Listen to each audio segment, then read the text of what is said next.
ఆత్మీయ ప్రియమిత్రులందరికీ శరన్నవరాత్రుల శుభాకాంక్షలు, శుభాభినందనలు. ఈ దసరా సందర్భంగా ఒక అత్యద్భుతమైన కథా విందుని మన కథావల్లెరిలో తీసుకొని వచ్చాను. నేటి కథ చదువుతుంటే నాకు ఒక అలౌకికమైన ఆనందం, ఒక గగుర్పాటు కలిగింది. మీకు కూడా ఆ అనుభవం కలిగించాలి అని ఆ భక్తితో, దీక్షతో ఈ కథ వినిపిస్తున్నాను. ఇంతకీ రచన ఎవరితో చెప్పలేదు కదూ. మన కథావల్లరిలో వీరి అనేక కథలు విన్నారు. పరిచయమే అవసరం లేని విలక్షణ రచయిత్రి శ్రీమతి శశికళ ఓలేటి గారు. కథ గురించిన ఇంకొక విశేషం చివర్లో చెప్పుకుందాం. ఎక్కువ ఆలస్యం లేకుండా కథలోకి అడుగు పెడదాం. కథా శీర్షిక మృత్యుదారు కుఠారిక శ్రీమాత. ఈ దసరా సందర్భానికి సరిగ్గా సరిపోయే శీర్షిక కదండి. ఇక కథలోకి వెళ్దామా? మృత్యుదారు కుఠారిక శ్రీమాత. ఆశ్వయుజ మాసం అంటేనే శాక్తేయంగా ఉంటుంది జనజీవితం. బతుకమ్మ సంబరాలు, సద్దులు, దసరా నవరాత్రుల సంరంభాలు, అమ్మవారికి కుంకుమార్చనలు, సహస్రనామార్చనలు, నవావరణార్చనలు, శ్రీ విద్యోపాసన, సంగీత కచేరీలు, నాట్య ప్రదర్శనలు. ఏంటో గాలిలో ఒకలాంటి ఉత్సవపు ఎనర్జీ అణువణువున ప్రసరిస్తూ బద్ధకంగా పక్క మీద దొర్లుతున్న పిల్లవాడి దుప్పటిలాగి నిద్రలేపే తల్లిలాగా ఆ అమ్మవారు కూడా మనను సుషుప్తు నుండి జాగృతం చేస్తున్నట్టే ఉంటుంది. అలాంటి ఆశ్వయుజ శుద్ధ అష్టమి నాడు బ్రాహ్మీ ముహూర్తానే పరిమళ ఇంటి తలుపులు దబదబా బాదింది అమ్మవారు పక్కింటి బాలా త్రిపుర సుందర రూపంలో.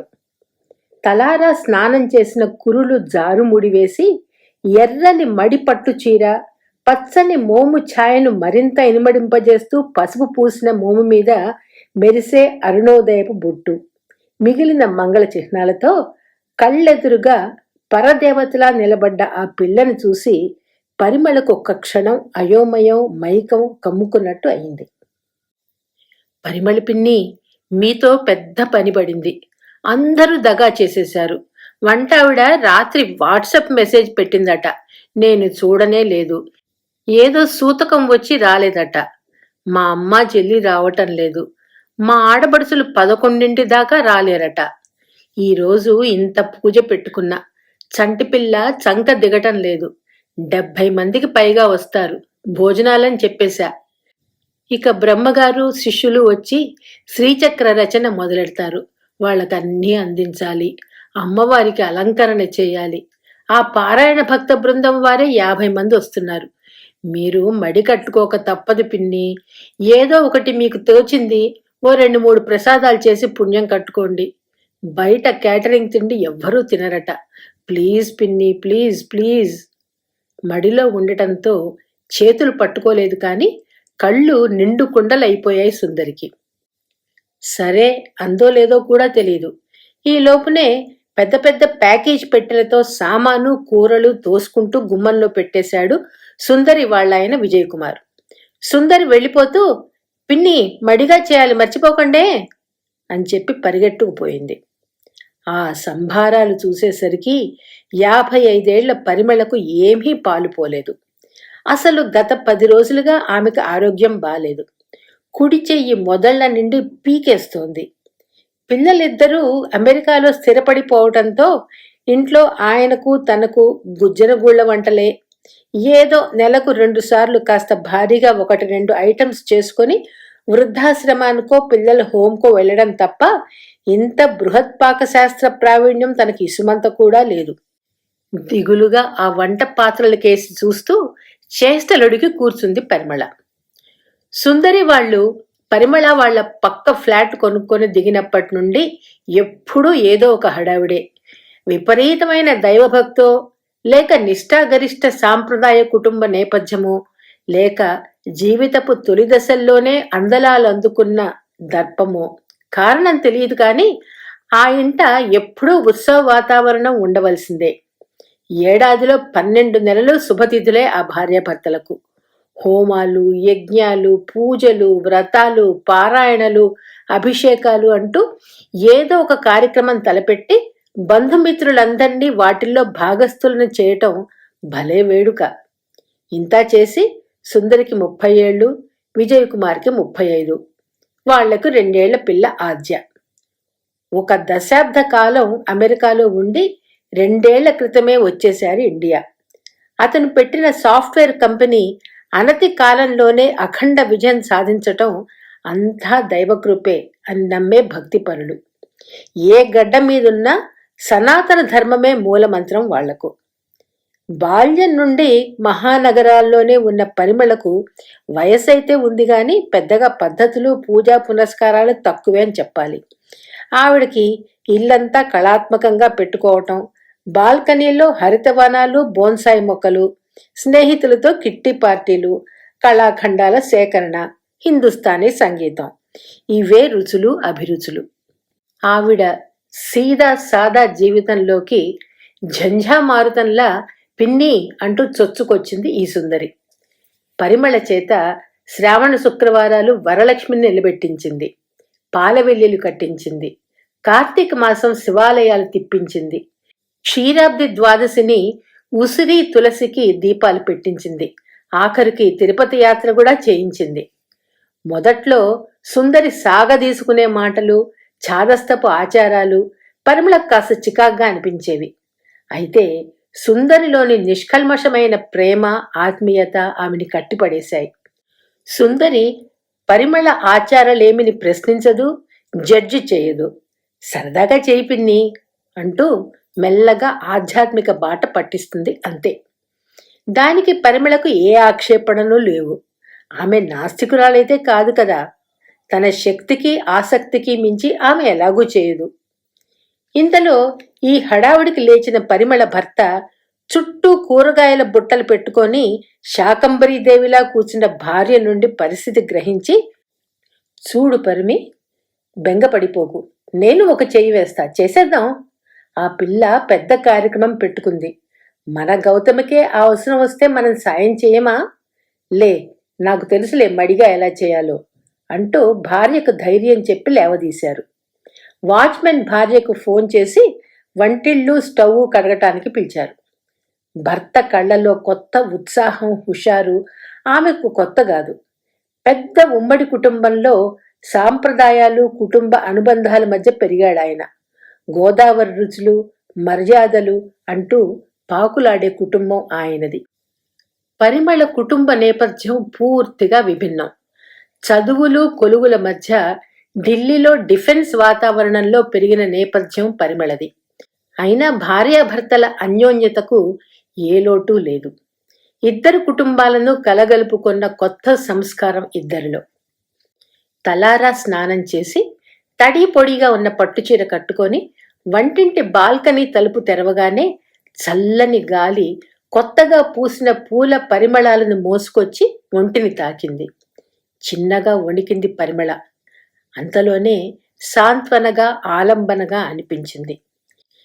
కేశవరావు గారు ఫోన్లో అక్కగారిని లేపి వంటలకు కొలతలు, పద్ధతులు అడుగుతున్నారు. చకచకా మినప్పప్పు నానబెట్టేసింది. పులిహారకు బియ్యం ఎసర్లు పెట్టేశారు.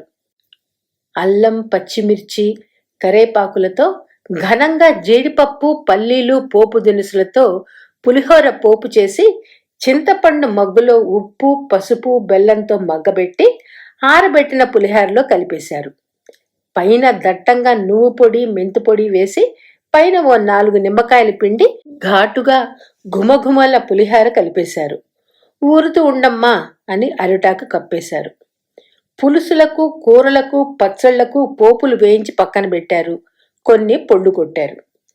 పెద్ద గుమ్మడికాయ, ఆనపకాయలు, ములక్కాడలు, బెండ, తెల్లొంకాయ, చిలకడ దుంపలు, బచ్చలి కాడలు, పచ్చిమిరప వైనంగా ముక్కలు కోసి పెద్ద డేగిసాలో చింతపండు రసం, 3/4 కేజీ బెల్లం, ఉప్పు, పసుపు, ఇంగువలతో పదునుగా ఉడికించి బియ్యపిండి, మెంతులు, ఆవాలు, ధనియాలు, ఎండుమిరపతో కొట్టిన పిండి నీటిలో చిక్కబరిచి పోపులు వేసి పొర్లించారు.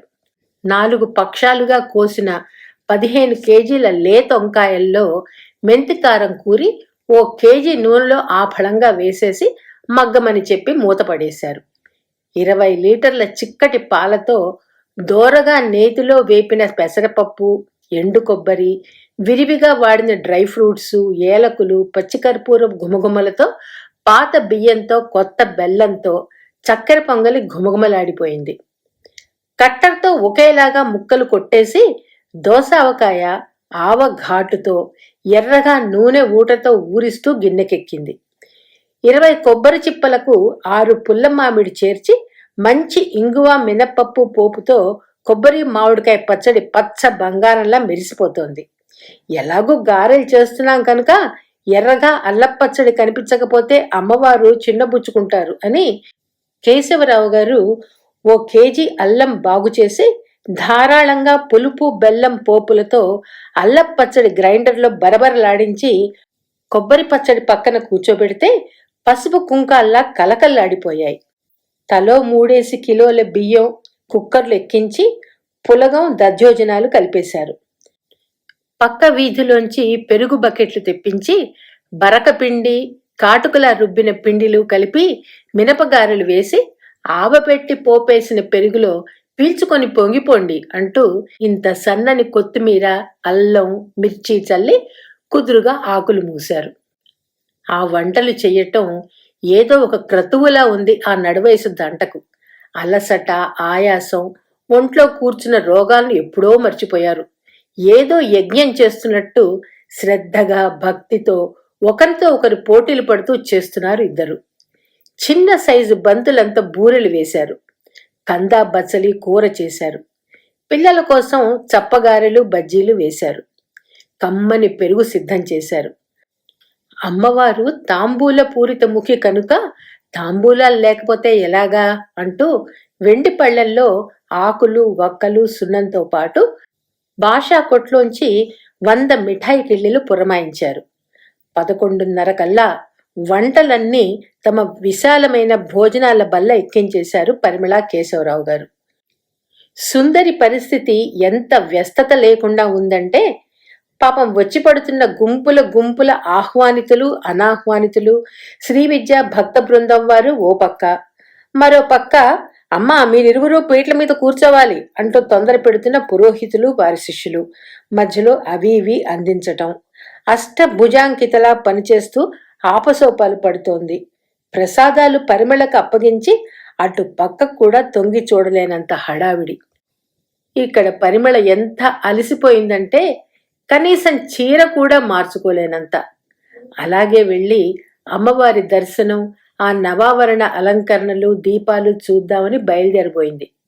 ఇంతలో విజయ్ కుమార్ ఫోను. అత్తయ్య గారు, ఇక్కడ పిల్లలు తెగ ఏడుపులు అల్లరులును, మీ ఇంట్లో ఆడుకుంటారు, కాస్త కనిపెట్టి ఉంటారుగా అంటూ పెట్టేశాడు. ఉస్సురు మనిపించింది పరిమళకు. తీసి ఉన్న తలుపుల్లోంచి ఒక్కరు కాదు, ఇద్దరు కాదు, 12 మంది పిల్లలు ఒకరొకరుగా అడుగు పెట్టారు. నవ్వుకుంటూ, సిగ్గుపడుతూ, బెరుగ్గా గెంతుకుంటూ, ఆడుకుంటూ, అనేక చేష్టలతో. చక్కని జరీ పట్టులంగాలు, కాళ్లకు గజ్జెలు, నడుములకు వడ్డాణాలు, జడలకు కుచ్చులు, సూర్యచంద్రులు, పాపిడబొట్లు, మెడలో హారాలు, నుదుట దోసగింజ మెరుపుబొట్లు. అలా గల్లు గల్లున కాళ్ల అందేలు మోగిస్తూ కలహంస నడకలతో ఇల్లంతా సంచరిస్తున్న ఆ బాలాంబల్ని చూసేసరికి ఆ దంపతులిద్దరికీ వెర్రి పరవశం వచ్చేసింది. వాళ్లతో పాటు వచ్చిన 3 పనెమ్మాయిలు అందంగా ముస్తాబై కళ్ళకి చలవగా ఉన్నారు. ఎన్ని అమ్మవారి పేర్లో మార్మోగుతున్నాయి ఆ గుంపులో. ఆద్య, ఆర్ణ, అపర్ణ, సహస్ర, పద్మిని, పార్వతి, హౌరి, మృదుల, యోగిని, యోగిత, భారతి. పరిమళకు అవే తనకు సంప్రాప్తించిన మంత్ర బీజాక్షరాల్లా అనిపించింది. ఇల్లంతా వాళ్ల ఇష్టారాజ్యమైంది. దేవుడి గదిలో పసుపు కుంకుమలు జల్లేశారు. అందరి నెత్తిన అక్షింతలు పోసేశారు. మొక్కలుకున్న పువ్వులన్నీ కోసి తలలో దోపుకున్నారు. అద్దాల ముందు ముస్తాబులయ్యారు. గంధాలు పూశారు. ఓ 2 వీరభద్రుడు, పోతరాజు కూడా ఉండి అక్కలకు పాల కొలను ఆడటంలో సాయం చేస్తున్నారు. కేశవ గారికి తమింట పెళ్లిళ్లలో చేసే కామేశ్వరి వ్రతం గుర్తొచ్చింది. 7 అక్కళ్ళు ఏమి చేశారు అంటూ పాడుతూ గబగబా లేచి 3 పెట్టెల్లో దాచిన బొమ్మలన్నీ తెచ్చి అక్కడ పెట్టారు. పరిమళ ఆశ్చర్యపోయింది ఆయన చేష్టకు.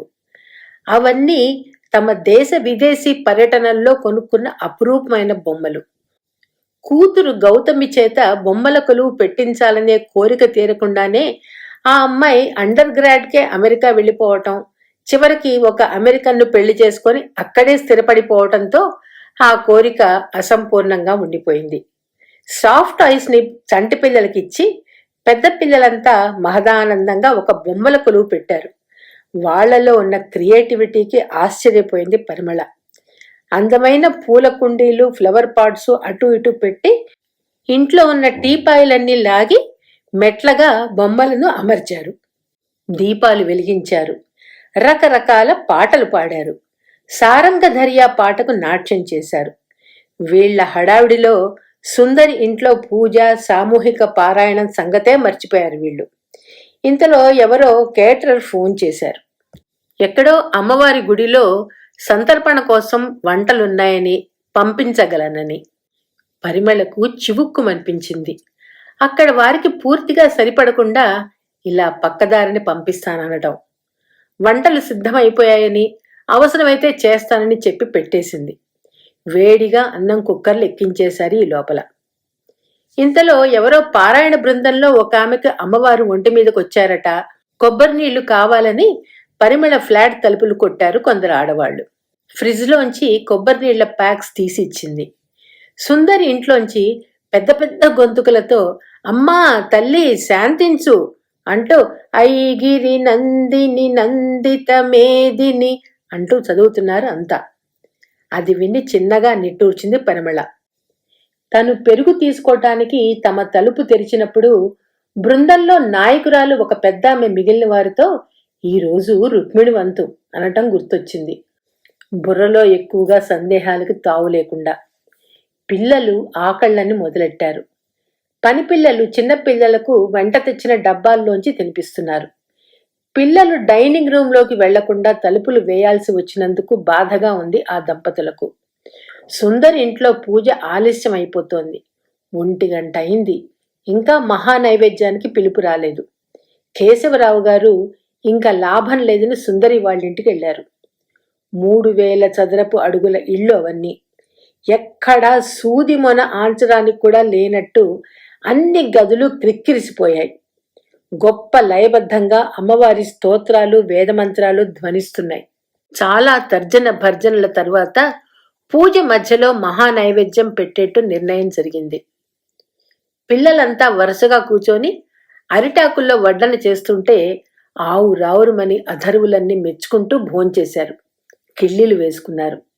అందర్నీ కుర్చీల్లో కూర్చోబెట్టి చక్కగా కాళ్లకు పసుపులు రాసి బొట్టు పెట్టి మంచి గిఫ్ట్ బ్యాగ్లో అప్పటికప్పుడు మనిషిని పంపించి తెప్పించిన పట్టులంగాలు, అద్దాల గాజులు, పెయింటింగ్ కిట్లు, బొట్టు కాటుగా పెట్టి చేతికిచ్చింది. అవి చూసి పిల్లల మొహాలు, వాళ్ల కోసం వచ్చి ఉన్న వాళ్ల అమ్మల మొహాలు వెలిగిపోయాయి. ఇంతలో సుందరి ఆడబడుచులు పరిగెట్టుకొచ్చారు. అత్తయ్య గారు వడ్డన్లు ఇక్కడేనండి, పంక్తి భోజనాలకు టైం చాలదు, బఫే పెట్టేద్దాం అంటూ హడావిడి చేశారు. మరో 10 నిమిషాల్లో అతిథులంతా బిలబిలమంటూ లోపలికొచ్చేసి పదార్థాలన్నీ వడ్డింపించుకొని ఇల్లంతా వ్యాపించి భోజనాలు పూర్తి చేస్తున్నారు. పరిమళకు, కేశవరావు గారికి ఎంతో తృప్తిగా ఉంది. కూతురు పెళ్లి అయిన వాళ్ల మధ్య స్వదేశంలో ఎంతో ఘనంగా చెయ్యాలనుకొని ఏర్పాట్లు చేసుకున్నారు. సంబంధం కుదుర్చుకున్నారు. ఆఖరి నిమిషంలో ఆ పెళ్లి చేసుకోనని అమెరికన్ డాక్టర్ కొలీగ్ని పెళ్లి చేసేసుకొని తల్లిదండ్రుల ఆశలన్నీ వమ్ము చేసేసింది గౌతమి. పరిమళ ఒక నిమిషం ఆలోచించింది. కూతురు పెళ్లి కోసం పెట్టుబడుల కోసం తెప్పించిన ఉప్పాడ చీరల కట్టలు బీర్వాలోంచి తీసి బయటపెట్టింది. వచ్చిన వారందరికీ ముత్తైదువా కాదా అనే భేదం లేకుండా బొట్టు పెట్టి చీరలు చేతిలో పెట్టింది. అందరూ అమృత తుల్యమైన భోజనం, అతిథి మర్యాదలతో సత్కరించారని పరమానంద భరితులై తాంబూలం వేసుకొని ఆశీర్వదించి సెలవు తీసుకున్నారు. పిల్లలంతా ముద్దులు పెట్టి కౌగిలించుకొని తమ బొమ్మల కొలువును మరోసారి వీక్షించుకొని ఇంటిదారి పట్టారు. సుందరి దంపతుల పూజలు, హోమం, పూర్ణాహుతి పూర్తయ్యేసరికి సాయంత్రం 5:30. అంతమందికి వండి కడుపారా వడ్డించేసరికి పరిమళకు కడుపు నిండిపోయింది. కొబ్బరి నీరు తప్ప మారు ఆహారం లేదు. అప్పుడు పిలిపొచ్చింది ఆమెకు అమ్మవారిని చూడటానికి. సుందరి ఇంటి గుమ్మం దగ్గర నిలబడింది పరిమళ భర్తతో పాటు. చెంపకాశోగ పున్నాగ సౌగంధిక లసత్కచ మందార కుసుమప్రియ పద్మప్రియ పద్మహస్త పద్మిని సరసిజనయని అమ్మవారు ఆ దీపకాంతిలో హోమగుండపు అగ్ని కీలలలో ధగద్ధగాయమానంగా ప్రకాశిస్తోంది. కర్పూర చందనాగరుల సువాసనలతో ఆ దివ్య ఆవరణంతా నిండిపోయింది. పండితుల దీవెనలు తప్ప వాతావరణమంతా నిర్జనంగా నిశ్చలంగా నిరామయంగా తోచింది ఆమెకు. అంత దూరం నుండి ఆ దయామృత సాగరి మందస్మిత వదని కరుణా కటాక్షాలు తనపై అపారంగా కురుస్తున్నట్టుగా ఉన్నాయి. పరిమళ పరిసరాలను మర్చిపోయింది. ఆమె శరీరం జ్వాలాముఖిలా ఉష్ణాన్ని చిమ్ముతోంది. మైకం ఆవహించి కళ్ళు మూతలు పడుతున్నాయి. అతి కష్టం మీద ఆ జగన్మాత దివ్య సుందర విగ్రహానికి చేతులు జోడించి ఆ గుమ్మంలో రొమ్ము పట్టుకొని భర్త చేతిలో కూలబడిపోయింది పరిమళ. అక్కడ పూజకు భంగం కలగకుండా భార్యను 2 చేతులతో పొదుపుకొని ఇంట్లోకి తెచ్చి గదిలో పడుకోబెట్టారు కేశవరావు గారు. పరిమళ పిన్నికి బొట్టు పెట్టి అమ్మవారి తాంబూలం ఇవ్వాలని ఆశపడ్డ సుందరి పరిమళ కనిపించక తన పెద్ద ఆడబడుచుకి ఇచ్చేసింది. పరిమళ జ్వరంతో పడిపోవటం ఎవ్వరూ గమనించలేదు. డాక్టర్ వచ్చి పరీక్షించి అలసట వలన జ్వరం వచ్చిందని, ఆమె ఎర్రగా వాచిపోయిన కుడి చేతికి బహుశా సెల్యులైటిస్ వచ్చి ఉండొచ్చు అని, మర్నాడు పరీక్షలతో నిర్ధారించవచ్చని ధైర్యం చెప్పి 2 ఇంజెక్షన్లు చేసి వెళ్ళిపోయారు. పరిమళ మాత్రం ఇంకా స్పృహలోకి రావడం లేదు. ఆమె స్థితి డెలీరియస్గా ఉంది. ఏవేవో కలలు, దృశ్యాలు, శబ్దాలు హోరుగా కలిసిపోతూ, ఎక్కడో దట్టమైన కీకారణ్యం, ఎత్తైన శిఖరాగ్రాలు, పోటెత్తే జలనిధులు తనను ఉక్కిరిబిక్కిరి చేస్తున్నట్టు, తను సహాయం కోసం అరుస్తున్నట్టు. ఆమె ఒళ్ళు కుంపటిలా ఉంది. మెదడు బరువుగా వ్యాకోచిస్తున్న భావన. రొమ్ములోంచి నిప్పు కణికతో కాలుస్తున్న మంట. గట్టిగా అరుస్తోంది. ఒక తెల్లని గోడల గదిలో తన కొంగంతా రక్తసిక్తమై. ఏ గంటసేపో ఆ స్థితి. మెల్లగా ఒళ్ళు నీరు కారిపోతున్నట్టు, వంటింటి నుంచి చల్లని గాలి సేద తీరుస్తున్నట్టు, తను ఒక దీపకాంతులతో వెలుగుతున్న పూజా గృహంలో కూర్చున్నట్టు. పిల్లలంతా యా దేవీ సర్వభూతేషు శక్తి రూపేణ సంస్థిత నమస్తస్యై నమస్తస్యై నమస్తస్యై నమో నమః అంటూ అపరాజితా స్తోత్రం చదువుతున్నారు. 1000 మంది స్త్రీలు ఓం ఐం హ్రీం శ్రీం శ్రీమాత్రే నమః అంటూ అమ్మవారిని సహస్రనామాలతో స్తుతిస్తున్నారు. వారి మధ్యలో తను పరవశత్వంతో అమ్మా అని అరుస్తూ పడిపోయింది. ఒక చల్లని తల్లి తనను ఒడిలోకి తీసుకుంది. ఆమె మోము క్రోధంతో సింధూరారుణ విగ్రహంలా ఉంది. తను గజగజ వణుకుతోంది. ఆమె నఖ దిధీచి సంపన్న. వాడిగా ఉన్న గోళ్లతో తన రొమ్ము చీల్చింది. ఎర్రటి మందార పూలను బయటకు తీసింది. ఐశత ఖండ విఖండిత రుండ వితుండిత శుండ గజాధిపతే రిపు గజగండ విదారణ చండ పరాక్రమ శుండ మృగాధిపతే నిజ భుజ దండ నిపాతిత ఖండ విపాతిత ముండ భటాధిపతే జయ జయ హే మహిషాసుర మర్దిని రమ్యక పర్ధిని శైలసుతే. మిన్నులంటేట్టు ఎలుగెత్తి భజిస్తున్నారు జనాలు. చల్లబడింది ఆ పరదేవత. రొప్పుతోంది ఇంకా ఆవేశంతో. దుర్గభా దుర్గమా దుర్గా దుఃఖహంత్రి శుభప్రద భవరోగ చక్ర ప్రవర్తిని సర్వవ్యాధి ప్రశమని సర్వమృత్యు నివారిణి భాగ్యాబ్ధి చంద్రిక భక్త చిత్తకేకి ఘనాఘన రోగ పర్వత దంభోళి మృత్యుదారు కుఠారిక అంటూ తన భర్త ఆ పరదేవతను వేడుకుంటున్నాడు. యుద్ధం ముగిసినట్లుంది. అంతా శాంతి. ధవళ కాంతిలో, ధవళ పద్మంలో రజత కాంతులు వెలువరిస్తూ శాంతి కవచంలో రాజరాజేశ్వరీదేవి బాల రూపంలో అభయముద్రనిస్తున్న అవ్యాజ కరుణామూర్తి, అజ్ఞానాన్ని అంతం చేసిన కాంతి దీపికల. ఎంతసేపు తన్మయురాలై చూసిందో ఆ తల్లిని పరిమళ. దగ్గరకు వెళ్ళింది ఆర్తితో. ఎర్రని కుంకుమ అద్దింది, చల్లని గంధాన్ని చెంపలకు పూసింది అమ్మ. ఇంక వెళ్ళు అంది ఆ బాలా త్రిపుర సుందరి. ఒక్కసారిగా జాగృతిలోకి వచ్చింది పరిమళ. ఇల్లంతా అలుముకున్న మొగలి రేకుల సన్నజాజుల సువాసన, ఒళ్ళంతా పాకిన ఉత్తేజం, నూతనోత్సాహం. లేచి హాల్లోకి వెళుతూ అద్దంలో చూసుకుంది. ఉదయమంతా పిల్లలంతా కలిపి అలదిన కుంకుమ చందనాల కలగా పులగంలో స్పష్టంగా గోచరిస్తున్న కుంకుమ బొట్టు, చందనపు చారికలు. ఒళ్ళు పులకించిపోయింది పరిమళకు. ఎవరితోనూ పంచుకోవాలని కూడా అనిపించలేదు ఆ అనుభూతిని. ఆ తాదాత్మ్యతలో ఎంతసేపు ఉందో తెలియదు. ఫోను రింగ్ అవుతుంటే లేచి వచ్చిన కేశవరావు గారు హాల్లో కూర్చున్న భార్యను విచిత్రంగా చూస్తూ ఫోన్ తెరిచారు. కూతురు గౌతమి, అల్లుడు భారతీయ సాంప్రదాయ దుస్తుల్లో చక్కగా హిందూ దేవాలయంలో జరుగుతున్న దసరా ఉత్సవాల్లో పాల్గొంటున్న దృశ్యాల వీడియోలు పంపింది కూతురు. మరొక దృశ్యంలో చక్కగా బృందగానంలో మహిషాసుర మర్దిని స్తోత్రం పాడుతూ. చాలా సంతృప్తిగా అనిపించింది ఆ తండ్రి మనసు, మన మతాన్ని మన సాంప్రదాయాన్ని కూతురు వదలనందుకు. అయితే ఇవేవి పరిమళ మనసులో నమోదు కావడం లేదు. ఆమె ట్రాన్స్ ఇంకా కొనసాగుతూనే ఉంది. మరో 2 రోజుల్లో ఆమె మామూలు మనిషి అయింది.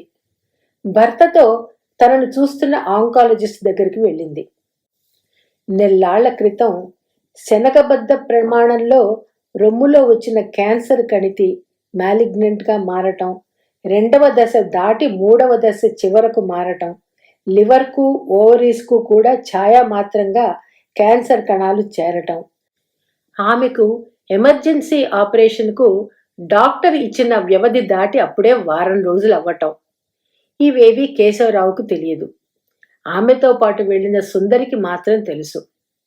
ఎందుకు చెప్పలేదు ఎవరికి అని గద్దించిన భర్తతో తాపీగా దసరాలయ్యాక చేయించుకుందామని అంది పరిమళ.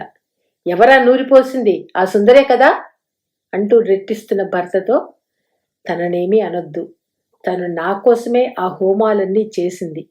జీవితంలో ఒక్కసారి ఆధ్యాత్మిక జీవనాన్ని చవి చూడాలనిపించింది.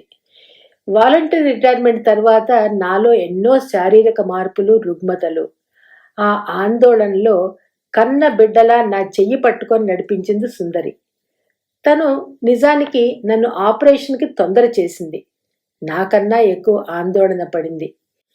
ఎందుకో నాకే జీవితంలో చివరి క్షణాలు దగ్గర పడ్డాయి అనిపించింది. నేను భగవంతుడి నుండి తీసుకోవటమే కానీ ఎప్పుడూ ఎలాంటి సేవ అర్చన చేయలేదు. అందుకే దసరా పూజలు అయ్యాక విజయదశమి తర్వాతే మీకు చెప్పాలని నిర్ణయించుకున్నా అంటూ తలవంచుకున్న ఆమె తలను ఆర్తిగా గుండెలకు పొదుపుకొని కన్నీరు కార్చాడు ఆయన. ఆయన కన్నీరు వృధా పోలేదు. సుందరి పూజలు వ్యర్థమవ్వలేదు. పరిమళ విశ్వాసం వమ్ము అవ్వలేదు. ఆమె రొమ్ములో కానీ శరీరంలో మరెక్కడా కానీ ఎక్కడా క్యాన్సర్ ఛాయలు అత్యంత ఆధునిక పరీక్షా విధానాల్లో కూడా దొరకలేదు. అది ఒక బ్రహ్మ రహస్యమని ఒక్క పరిమళకే తెలుసు. తనకే ఆ అద్భుతం ఎందుకు జరిగిందో మాత్రం తెలియదు. మెడికల్ హిస్టరీలో ఇదొక మిరకిల్ అని డాక్టర్ అంటుంటే ఆ చేతనాచేతన ప్రకృతిలో అద్భుతం కానిదేది? ఆ మిరాకిల్స్ వెనకాల ఉన్న చిన్మయాచేతన మూర్తి అన్నిటికన్నా పెద్ద అద్భుతం కదా అనుకుంటుంది పరిమళ. తన అలౌకిక అనుభవాన్ని అభూత కల్పనగా విమర్శించే అవకాశాన్ని ఆమె ఇతరులకు ఇవ్వదలుచుకోలేదు. కాలం ముందుకు నడుస్తోంది. సుందరి శ్రీమాతతో తన్మయ భక్తిలో, పరిమళ శ్రీమాతతో స్నేహభక్తితో సాగిపోతూనే ఉన్నారు. ఎన్నో నవరాత్రులు కాలగమనంలో వస్తూ పోతూ ఉంటాయి. ఆ భక్తప్రియ భక్తివశ్య భావనాగమ్య మాత్రం కాలాతీతంగా తనను నమ్మిన వారిని అనుగ్రహిస్తూనే ఉంటుంది. శుభం భూయాత్. శ్రీమాత్రే నమః. విన్నారుగా శశికళ గారి కథని. మీ అనుభూతులను పంచుకుంటే రచయిత్రిగా శశికళ గారు, చదివిన నేను ఆనందిస్తాము. ఇంకొక విశేషం చెప్తానన్నాను కదూ, ఈ అక్టోబర్ నెలని పింక్ మంత్ అంటే బ్రెస్ట్ క్యాన్సర్ అవేర్నెస్ మంత్గా కూడా పాటిస్తారు. ఈ కథ కూడా క్యాన్సర్కి సంబంధించిందే కనుక తప్పనిసరిగా పోస్ట్ చేయాలి అని అనుకున్నాను. అందరూ విని మీ అనుభూతులను, స్పందనను లైక్స్, కామెంట్స్, షేర్స్ ద్వారా తెలియజేస్తారని, మరింత మంది మంచి కథలు, పాటల కోసం సబ్స్క్రైబ్ చేస్తారని ఆశిస్తున్నాను. మరొక్కసారి దసరా శుభాకాంక్షలతో సెలవు తీసుకుంటూ త్వరలోనే మరొక మంచి కథతో మీ ముందుంటానని ప్రామిస్ చేస్తున్నాను. బాయ్.